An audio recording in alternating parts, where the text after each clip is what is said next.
കൂടി പോണ്ട വണ്ടി നിൽക്കേ ഇവിടെ വലട്ട് വീണു ആരും പോറ്റ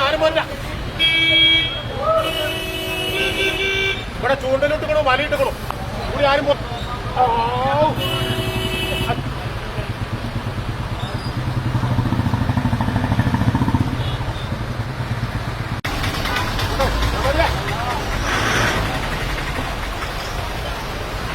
അടിപൊളി മീനുകൾ ഇവിടെ പിന്നെ ആ കുന്തുകളിങ്ങനെ അപ്പുറത്തിന് കേട്ടോ ആ കുന്തിലെ പെട്ടി കഴിഞ്ഞാൽ ചമ്മടോട്ടം പോയി പോകുമ്പോൾ ഞങ്ങളെ തെരഞ്ഞെടുക്കേണ്ടി വരും മനസ്സിലാവണ്ട ആ പോട്ടെ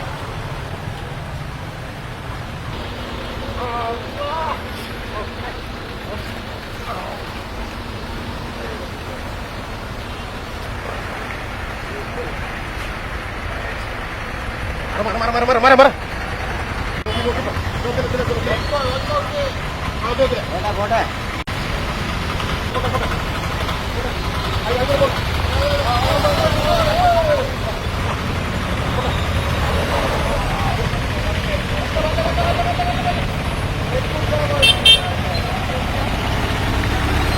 ഇതാണ് ഇവിടുത്തെ അവസ്ഥ.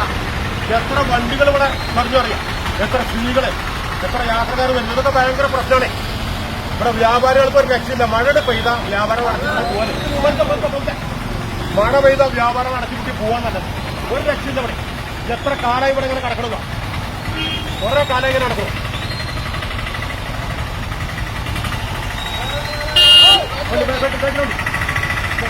മേലാറ്റൂര് റെയിൽവേ ഗേറ്റിന് സമീപം ഇങ്ങനെ ഇവിടെ വെള്ളക്കെട്ടുണ്ടായിട്ട് ഒരു വർഷത്തോളമായി ഇവിടെ ഞങ്ങൾ ബുദ്ധിമുട്ടുന്നു, ജനങ്ങൾ ബുദ്ധിമുട്ടുന്നു. മേലാറ്റൂര് കച്ചവടക്കാർക്കും ഡ്രൈവർമാർക്കും ഇങ്ങനെ നൂറുകണക്കിന് വാഹനങ്ങൾ പോകുന്നതാണ്. കോഴിക്കോട് പാലക്കാട് റോഡാണിത്. ഈ റോഡിന്റെ അവസ്ഥയാണ് കാണുന്നത്. നിങ്ങളെല്ലാവരും കാണാൻ വേണ്ടിയിട്ട് നമ്മളെ ഉണ്ണി പെരിന്തൽമണ്ണ ചൂണ്ടലുമായി ഇറങ്ങിയാണ്, മീൻ പിടിക്കാൻ ഇറങ്ങിയിരിക്കുകയാണ്. അത് നിങ്ങൾ നേരിട്ട് കണ്ട് നിങ്ങൾ മനസ്സിലാക്കുന്നതിന് ഉത്തരവാദിത്തപ്പെട്ട ആളുകൾ ഇതിന് ഒരു നടപടി സ്വീകരിക്കണമെന്നാണ് ഞങ്ങൾക്ക് നാട്ടുകാർക്ക് പറയാനുള്ളത്. അതെ, നമ്മളിത് അധികാരികളോടൊക്കെ ഇത് ബന്ധപ്പെട്ട് കുറെ കാര്യങ്ങളൊക്കെ പറയുകയുണ്ടായിട്ടുണ്ട്. പക്ഷെ ഇതിന് ശാശ്വതമായിട്ടൊരു പരിഹാരം ഇതുവരെ ഉണ്ടായിട്ടില്ല. അപ്പോൾ എത്രയും പെട്ടെന്ന് ഇതിന് ശാശ്വതമായിട്ടൊരു പരിഹാരം വേണമെന്നാണ് ഞങ്ങളുടെ ആവശ്യം. ബന്ധപ്പെട്ട അധികാരികളെ കണ്ടു തുറപ്പിക്കുക മെയിൻ ഉദ്ദേശമാണ്. ജനങ്ങളുടെ കഷ്ടപ്പാടിൽ ഒരു അർജി വരും. ഞാനൊക്കെ മെഡിക്കൽ ഷോപ്പായിട്ട് ഇരിക്കുന്ന ആളാണ്. രാവിലെ പോലെ ഒരു ഒരു മനുഷ്യൻ അങ്ങോട്ട് കയറില്ല. നമ്മൾ വെറുതെ വന്ന് രാവിലെ വന്ന് തുറന്നിരിക്കാന്ന് മാത്രമേ ഉള്ളൂ. റെയിൽവേ ഗേറ്റിന്റെ അവിടുന്ന് മഞ്ചേരി ഭാഗത്തേക്ക് പോകുന്ന റോഡാണിത്. പാണ്ടിക്കാട് മഞ്ചേരി റോഡാണിത്. ഇത് കൊല്ലങ്ങളായിട്ട് ഈ റോഡ് ഇങ്ങനെ പൊട്ടിപ്പൊളിഞ്ഞാണ്ട് വളരെ മോശമായിട്ടാണ് കിടക്കുന്നത്. പഞ്ചായത്തിലെ അധികാരികളോട് പറഞ്ഞു, എല്ലാവരോടും പറഞ്ഞു, ആരോട് പറഞ്ഞാലും ഇത് റെയിൽവേന്റെ ആണ് എന്ന് പറയാം. അവര് റെയിൽവേന്റെ ആൾക്കാരോട് സംബന്ധിച്ച് നോക്കുമ്പോൾ അവര് പറയുന്നത് ഇത് പിന്നെ റെയിൽവേ ഗേറ്റിന് അവിടെ 50 വരെയുള്ളൂ റെയിൽവേയിൽപ്പെട്ട സ്ഥലം.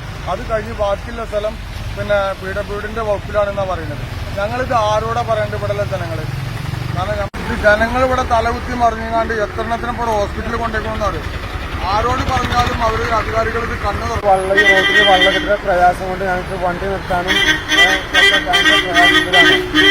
ഈ വെള്ളം എത്രയും പെട്ടെന്ന് അത് അതിന്റെ നടപടി എടുക്കണമെന്ന് ഈ അധികാരികളോട് ഞങ്ങൾ എന്നിട്ടും നീന്തിയിട്ടൊക്കെ ദയനീയ അവസ്ഥയാണ് റോഡിന്റെ.